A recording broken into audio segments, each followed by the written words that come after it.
The contract slid across the glass boardroom table with a soft whisper that felt too loud in the silence. My son Davian's fingers drummed impatiently on the polished mahogany surface as the buyer's lawyer, a sharp-eyed woman named Isolde Vance, read through the document for what must have been the third time. Her brow furrowed deeper with each paragraph. She looked up at me, then at Davian, then back down at the contract. The boardroom had floor-to-ceiling windows overlooking Northwick, the small town where I'd spent all 67 years of my life, where my late husband Theron and I had built Hale and Company. Timber from a single sawmill and a dangerous bank loan 30 years ago. Davian shifted uncomfortably in his leather chair. Is there a problem with the paperwork? Isolde's voice was measured, careful, professional. This agreement requires only Mrs. Hale's signature.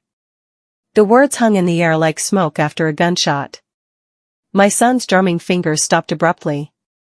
His face went pale, then flushed red. What do you mean, only hers? Jonah Reeves, the buyer sitting calmly across from us, didn't even blink. His expression remained perfectly neutral. Exactly that, Davian. Your signature isn't required for this transaction. Just your mother's. I felt the ground shift beneath me like an earthquake starting. Why would a $3 million business sale only need my name on the dotted line? The meeting ended abruptly without my signature on anything. Davian drove us home in crushing, uncomfortable silence, his jaw clenched so tight I could see the muscle twitching beneath his skin. The moment we stepped inside my house, he absolutely exploded. Why didn't you sign that contract? His voice was loud, accusatory. Because I don't understand why only my signature was required, Davian. Something about that feels wrong. Does it really matter whose signature is on the paper? The offer is incredibly generous. $3 million, Mom. Do you understand how much money that is? I looked at my son, really studied his face. When exactly had his eyes become so cold and calculating? So distant from the boy I'd raised? Davian, I built this company alongside your father. Blood, sweat, and tears for 30 years. I'm not selling it just because you're feeling impatient about your inheritance. Impatient? He laughed, but it was a bitter, hollow sound that hurt my ears. You're 67 years old, Mom. You can barely keep up with the changes in the industry anymore. I've been running daily operations for 5 years now while you just sign papers you don't even really understand. The accusation stung deeply because it held a small sliver of painful truth. Since Theron died 4 years ago, I had let Davian handle more of the business. But I still owned the company. Still made the final decisions, or so I'd always believed. I'm not senile yet, Davian. I read every single document before I sign it. That night, I couldn't sleep at all. At 3 a.m, I gave up trying and drove to the mill in my nightgown and coat. The old building still smelled exactly like it always had, pine and machine oil and decades of hard work. Theron and I had bought this property with a loan we could barely afford, working 18-hour days to make it succeed. When Davian was born, I'd brought him here in a small bassinet, setting him down safely while I worked the books. He'd learned to walk between towering stacks of fresh lumber, helped his father sand rough planks when he was barely tall enough to reach the workbench. Somewhere along the way, that childhood love had twisted into adult entitlement. I unlocked my dusty office and pulled out the original incorporation papers, documents I honestly hadn't examined closely in decades. There, buried deep in Section 4, Subsection C, I found the voting shares distribution clause. Theron and I had structured the company very carefully back then. He'd held 49% of voting shares. I'd held 51%, giving me the controlling vote. When he died 4 years ago, his shares had automatically transferred to Davian according to the will. But mine had remained firmly mine, unchanged. Which meant I still held the controlling vote in any major company decision. I'd always had it. I always would, unless I specifically chose to surrender it. And Davian had never once mentioned this crucial fact to me. Not once in 5 entire years. The very next morning at 8 o'clock, my phone rang with an unknown number displayed. Mrs. Hale? This is Jonah Reeves speaking. Do you have a private moment to talk? I stepped outside onto my back porch, away from potential listening ears. Mr. Reeves. I honestly didn't expect to hear from you directly after yesterday. I greatly prefer having honest, direct conversations, Mrs. Hale. So let me be completely frank with you. Are you fully aware that you currently hold the controlling voting shares in Hale and Company? Timber? My hand tightened painfully around the phone. I spent last night rereading all the incorporation papers. I'd actually forgotten about that specific structure. Then you clearly understand now that your son absolutely cannot legally sell this company without your explicit written consent and authorization. He never could. He simply doesn't have the legal authority he's been claiming to everyone. I sat down heavily on the porch steps, feeling dizzy. A cardinal sang sweetly in my old oak tree. The morning sun felt far too bright for this conversation. Davian has been presenting this entire sale as if it was already completely decided and finalized. I'm very aware of that, Mrs. Hale. That's precisely why I specifically insisted that only your signature would be required on any final contract. I absolutely refuse to do business with people who deliberately misrepresent their actual authority. Several seconds of heavy silence stretched between us while I processed this information. How do you know so much about our company structure and history? I spent the next 2 full days methodically searching through every company record I could find, both physical and digital files. What I discovered made me physically sick to my stomach. 3 years ago, Davian had very quietly amended numerous internal company documents, systematically listing himself as majority owner and chief executive officer throughout. He had never filed these amendments legally through proper channels. They existed only in our internal computer systems, in slick presentations shown to potential investors, in confident emails sent to business partners and suppliers. He had been deliberately, methodically erasing me from my own company for years. I found dozens of emails where he'd casually promised equity shares and ownership stakes to employees without having any legal authority whatsoever to grant them. I discovered contracts he'd boldly signed using impressive titles he'd never legally held. Purchase orders he'd approved. Decisions he'd made. All without my knowledge or consent. The evidence was overwhelming and devastating. I sat alone in my quiet office, completely surrounded by printed proof of my own son's calculated betrayal, and felt something fundamental inside me turn absolutely to stone. The grief was completely overwhelming at first. This was my child, my baby, the boy I'd raised and loved and sacrificed for. But slowly, beneath that crushing grief, a different feeling emerged. Clarity. Cold, hard, unshakable clarity about what I needed to do. I could confront Davian right now, scream at him, demand immediate answers and explanations. Or I could stay completely silent, plan very carefully, and protect what Theron and I had built together. That following Sunday afternoon, Davian invited me over to his house for what he called a family dinner. His wife Aurelia greeted me at the front door with a hug that felt stiff and completely rehearsed, like she was performing for an invisible audience. Their 2 young children barely even glanced up from their glowing tablets to acknowledge my arrival. Over slightly overcooked roasted chicken that was disappointingly dry, Davian spoke confidently about the pending company sale as if it was already completely finalized and just awaiting final paperwork. Jonah's entire legal team is currently preparing all the transfer documentation and paperwork. We should be able to close this deal within the next 30 days maximum. Everything is right on schedule. Aurelia actually beamed with obvious excitement, her wine glass catching and reflecting the chandelier light. This is so wonderful.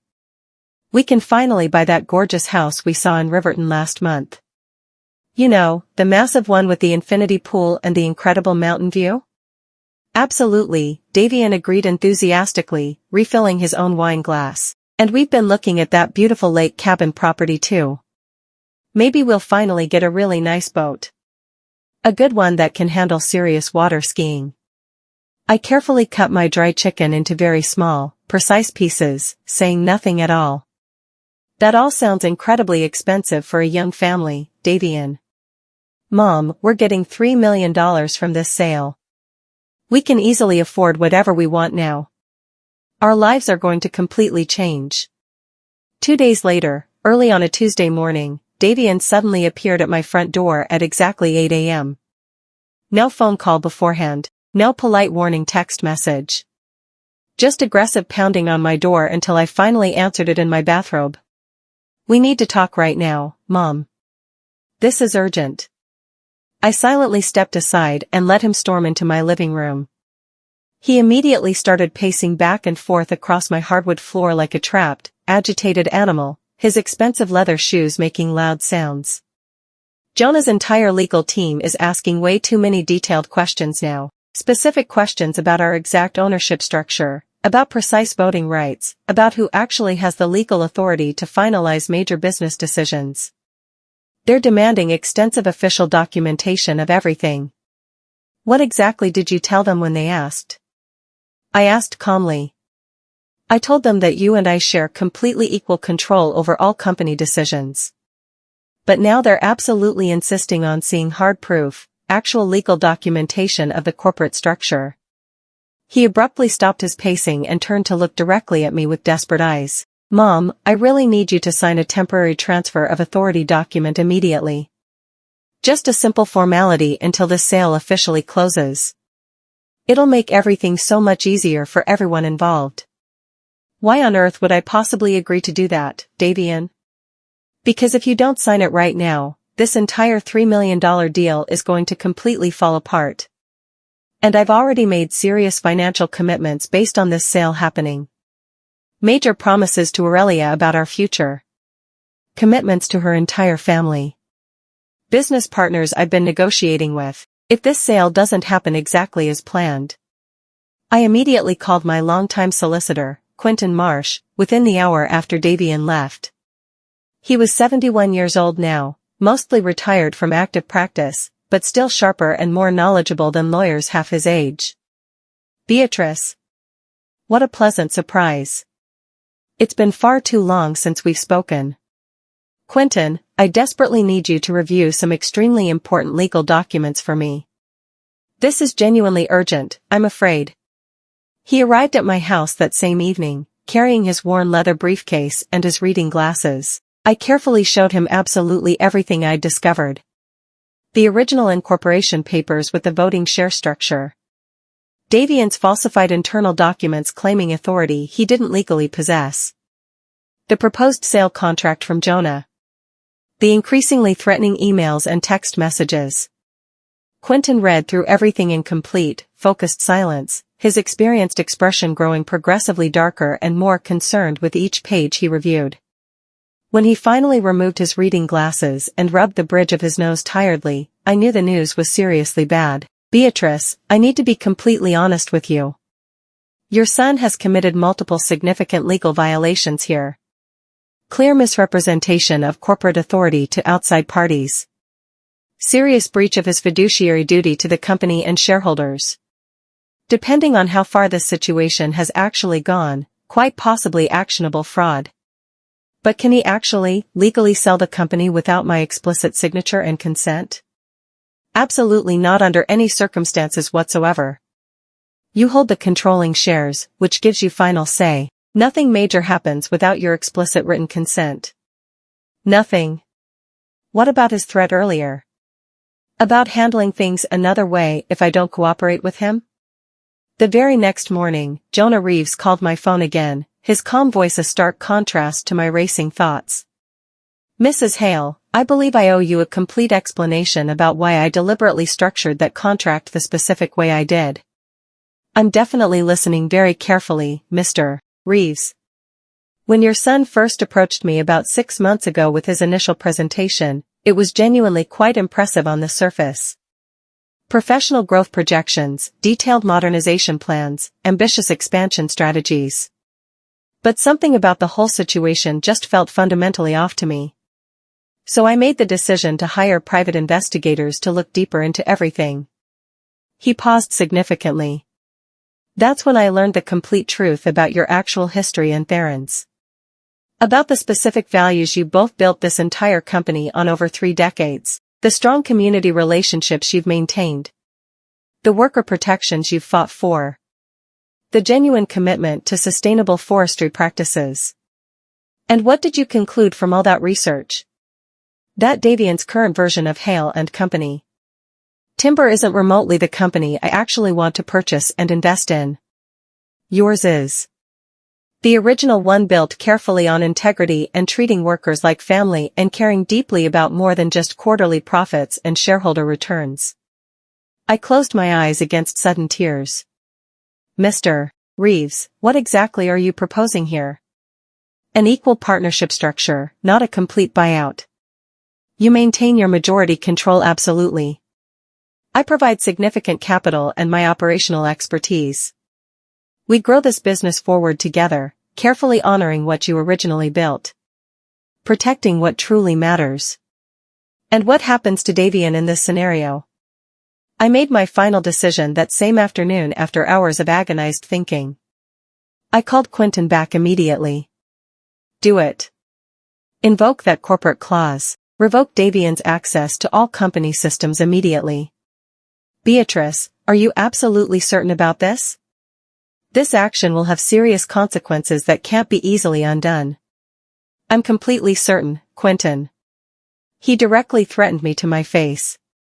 He's been systematically lying to investors for years. He deliberately tried to steal what Theron and I spent 30 years building together.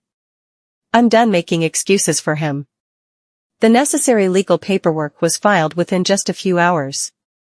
By 5 p.m. that same day, Davian's access codes were completely deactivated across all systems. His security key card no longer opened any doors. His company email account was suspended. His corporate credit card was immediately frozen. The board of directors received official notification of temporary emergency security measures due to discovery of unauthorized document falsification. I deliberately didn't call Davian to warn him about any of this. I simply let him discover it all himself the next morning. He arrived at the mill the following day at 7:30 a.m. exactly like he always did. Tried to badge in through the main entrance like normal. The security light flashed bright red. Denied. He tried again, confused. Red again. A third attempt. Still red. Our head of security appeared quickly, looking deeply uncomfortable. I'm very sorry, Mr. Hale. Your access has been officially revoked pending a formal board investigation. Davian's face went completely white, then flushed dark red. What investigation? What are you talking about? Unauthorized amendments to corporate documents. You'll receive formal notification from the board chair today. Davian burst through my unlocked front door within 20 minutes, not even bothering to knock first. His face was flushed dark with obvious fury. You planned this entire thing. You've been planning this whole setup from the very beginning. Planned what exactly, Davian? Protecting my own company from someone actively trying to steal it? I didn't steal anything from you. I've been running that entire business successfully for 5 solid years while you just sat back collecting dividend checks and pretending to understand things you clearly don't. You've been systematically running it straight into the ground, actually. Laying off loyal workers. Cutting dangerous corners on safety. Destroying important relationships that Theron and I spent 30 years carefully building. I was modernizing the company. Making it competitive in today's market. You were deliberately erasing us, Davian. Erasing everything your father stood for. You tried to completely erase me from my own company. You falsified official documents. You lied repeatedly to investors. You threatened your own mother. Why would you do all that? He opened his mouth to respond. Closed it again. Opened it once more. For the first time in many years, my son had absolutely no answer prepared. No ready excuse. No clever manipulation. You want to know what I actually found? I pulled out the thick folder Quentin had carefully prepared. 300 pages of solid evidence. 3 full years of fraudulent documents. Emails where you casually promised ownership stakes you had zero authority to grant. Contracts you boldly signed using impressive titles you never legally held. You systematically lied to absolutely everyone. I called an emergency board meeting for that Friday afternoon. All 7 board members attended in person. Davian arrived clearly expecting their full support and backing. Instead, he walked into a conference room where every single person had already thoroughly reviewed all the damning evidence. I had personally sent the entire detailed file to each board member 2 days earlier. The falsified internal documents. The unauthorized contracts. The emails deliberately misrepresenting his authority. The threatening messages to me. Our board chair, Matthias Voss, opened the meeting with cold formality. Davian, we need to address some extremely serious concerns about your conduct as Chief Operating Officer of this company. For the next 90 extremely uncomfortable minutes, the board systematically questioned him about everything. About the deliberately amended internal documents. About his months of negotiations with Jonah Reeves. About his aggressive 48-hour ultimatum to me. Davian tried absolutely everything he could think of. Deflection. Blame shifting toward others.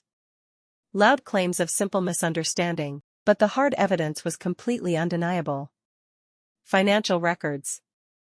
Long email chains. Witness statements from employees he'd made promises to. Finally, Matthias looked directly at me. Beatrice, as majority shareholder with controlling interest, what do you formally recommend? I had rehearsed this exact moment probably 1,000 times in my mind. Tried to imagine what Theron would have wanted. What I could actually live with. I recommend that Davian be immediately removed from all operational roles. He can retain his inherited shares, but he has absolutely no decision-making authority, no access. No position whatsoever. The vote was completely unanimous. 7 votes in favor. 0 opposed. After the devastating board meeting concluded, I met privately with Jonah Reeves at a quiet coffee shop downtown. Neutral territory seemed safer. I've removed Davian from all operational roles. If you're still genuinely interested in discussing a partnership, I'm ready to talk seriously. Jonah stirred his black coffee very slowly, deliberately. I am definitely interested, but I need to be completely clear about my specific terms before we proceed. Please go ahead. You remain actively involved in daily operations. Not as a silent figurehead. Not as just a passive investor. I want your expertise, your relationships, your values actively driving this company forward. And what happens to Davian? He would receive fair market value for his inherited shares if he chooses to sell them to us. But he would have absolutely no operational role. No decision-making authority. No position in the company whatsoever. The bitter irony wasn't lost on me. Davian had tried to force me out so he could sell the company on his terms. Now I was creating a partnership, but only after removing him completely. When do you need my final decision? Take a full week. Think it through very carefully. This is your legacy, Beatrice. Your husband's legacy. Make absolutely sure you're protecting it the right way. I drove home slowly through Northwick, past the mill where I'd spent so many decades of my life. Past the small houses of workers who'd become close friends. Past the elementary school where Davian had learned to read. Somewhere in this small town, my son was processing his humiliation. His rage. His devastating loss. And I felt nothing but tired, aching sadness. Davian appeared at my front door late that night, well past 11 o'clock. It was raining hard, a cold autumn storm. He looked somehow smaller than before. Defeated. His hair was soaking wet. His eyes were red and swollen. Can I please come in? I silently stepped aside. He stood dripping cold water onto the hardwood floor Theron had installed 20 years ago. I'm sorry. Just 2 simple words I'd been waiting weeks to hear, but they felt empty somehow. Hollow. Too little, far too late. Still, I listened. I was absolutely terrified, Mom. Terrified of failing. Terrified of not measuring up to Dad's legacy. Terrified of being the son who ruined everything his parents built. So your solution was to try to take it all from me? I tried to control it completely. Because if I controlled absolutely everything, I couldn't fail. Or if I did fail, at least it would be my choice. My responsibility alone. He wiped his eyes with the back of his hand. I know I hurt you deeply. I know I betrayed everything Dad stood for. I don't expect forgiveness. I just wanted you to understand why I did it. I looked at my son carefully. Saw the little boy who'd helped his father at the mill. The proud teenager when we landed our first major contract. The man who'd sobbed uncontrollably at Theron's funeral and sworn to make him proud. Davian, I do understand your fear. But understanding doesn't undo what you did. I know that. You tried to systematically erase me. You lied to everyone. You threatened your own mother when I wouldn't comply. Those weren't mistakes. Those were deliberate choices. The next morning, Quentin called with unexpected news I hadn't anticipated. Beatrice, there's something critical you need to understand about that morality clause in your corporate bylaws. What about it? It includes a succession provision. If an officer designated as heir apparent commits the violations Davian committed, they forfeit their right to future ownership transfer. Permanently. I set down my coffee cup with shaking hands. Meaning what exactly? Meaning even if you wanted to leave the company to Davian in your will, you legally cannot. Not after this. The violations triggered an irreversible forfeiture clause. My throat tightened painfully. Theron wrote that? You both did together. I remember the conversation clearly. Theron was concerned about hostile takeovers or family disputes after you were both gone. He wanted ironclad protection against manipulation or deception. I'd completely forgotten. Most people do. Until it becomes relevant. Davian hadn't just lost his position. He'd lost any claim to inheriting the company. His actions had permanently severed his connection to his father's legacy, and I realized something that made my chest physically ache: mercy would cost me everything. If I forgave Davian, if I gave him another chance, I'd be enabling the same behavior that nearly destroyed what Theron and I built. Mercy without boundaries wasn't compassion. It was complicity. I signed Jonah's partnership agreement on a Tuesday morning. Not the contract Davian had pushed. The one Jonah had carefully revised. Terms were explicit. I retained 51% ownership. Jonah's investment group purchased 30% equity. I maintained final authority on all major decisions. The company would modernize while preserving core values. Workers protected. Quality prioritized. Davian would receive fair value for his shares, but no operational role. Ever. I signed at the bottom. Beatrice Hale.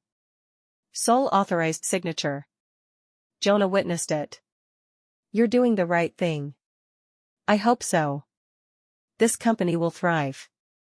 Because you're still here protecting it. The paperwork was filed that afternoon. Legally binding. Davian didn't know. I decided to tell him in person. Not because he deserved it. Because I did. I drove to his house that evening. Aurelia answered, expression cold. He's in his study. Davian looked up, face gaunt. I signed a partnership agreement with Jonah. The deal is complete. What? You wanted me to sell. I did. On my terms. He stood slowly. You cut me out. You cut yourself out. Years ago. When deception became easier than honesty. Davian stormed into the mill the next morning. Security stopped him. I'm sorry, Mr. Hale. You're not authorized. This is my family's company. Not anymore, I said, appearing nearby. You were bought out. Legally. Fair market value was deposited yesterday. Check your account. He turned, rage in his eyes. You stole my inheritance. I protected mine. There's a difference. I'll sue. I'll prove you manipulated everything. Please do. My lawyer has 30 years of documentation. Your falsified documents. Your threats. A court case would expose everything publicly. Davian's face went from red to white.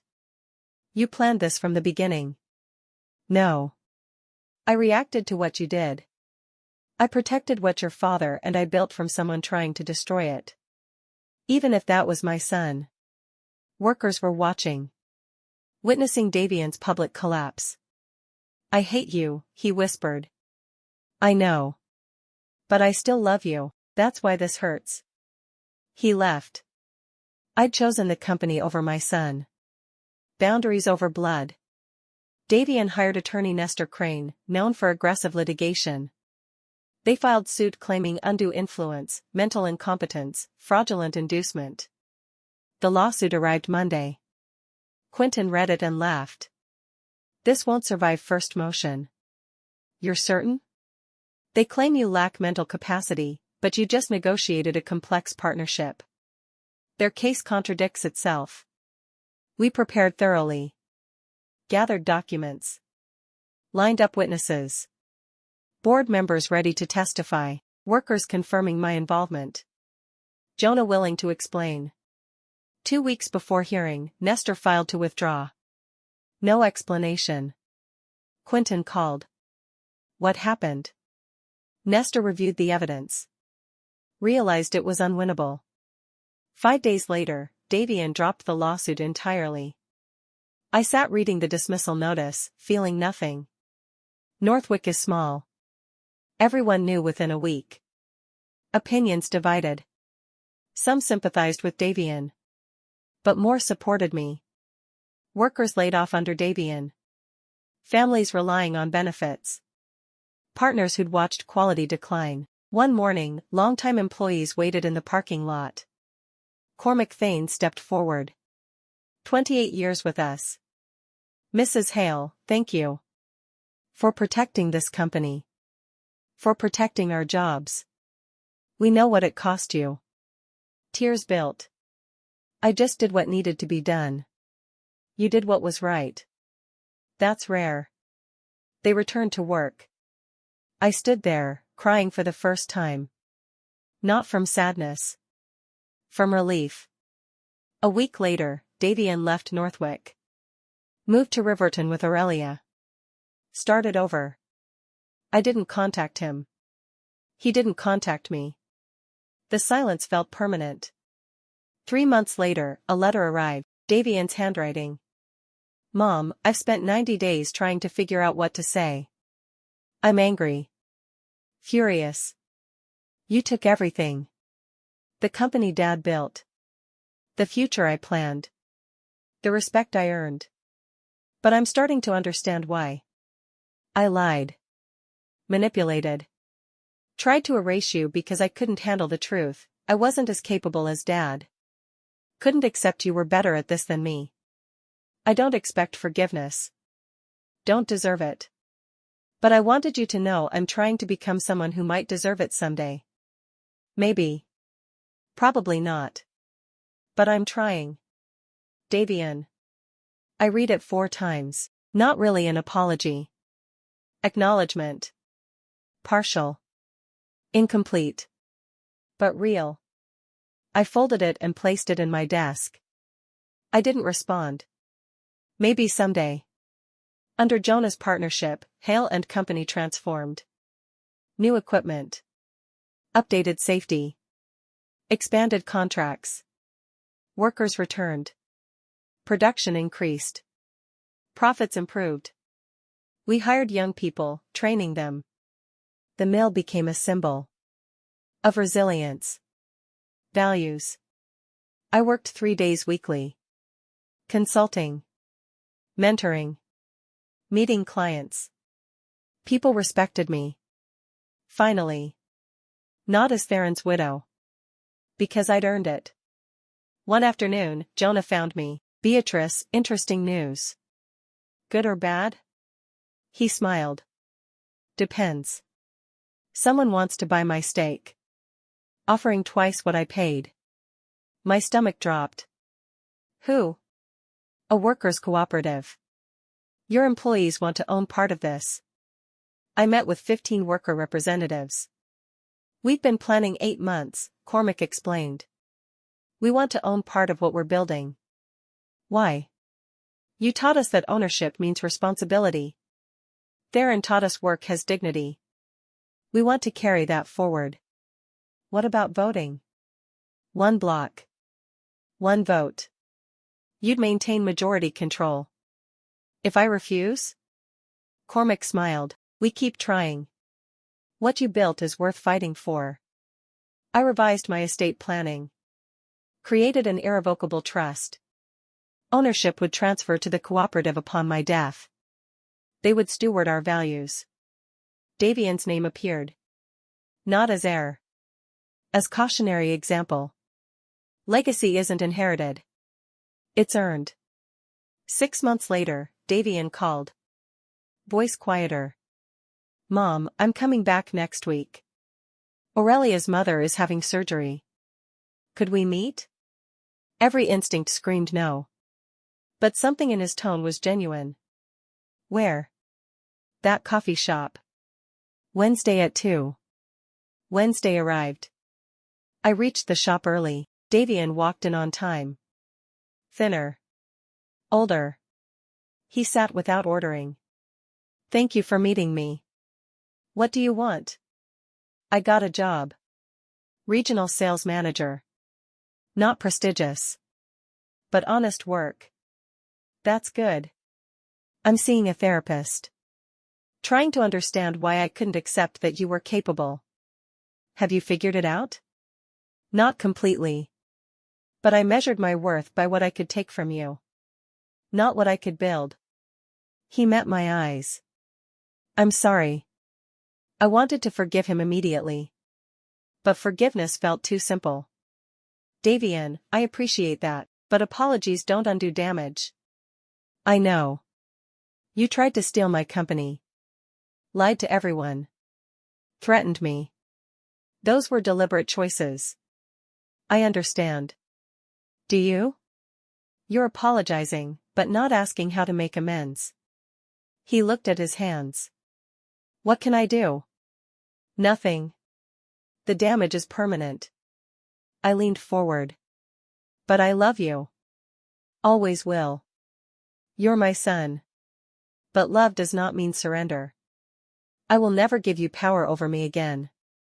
Not my business. Not my decisions. Not my peace. So we're finished? No. We're redefined. You want a relationship? That's possible. On new terms, with boundaries. With honesty.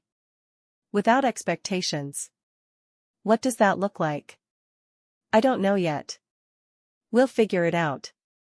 Or we won't. Davian nodded. Stood to leave. Paused. I'm proud of you. For not letting me destroy everything. He walked away. It's been a year now. The workers' cooperative owns 40%. I own 60%. Profits shared. Decisions collaborative. The company thrives. Davian and I speak monthly. Brief calls. Careful conversations. He's still in therapy. Still working sales. Still rebuilding.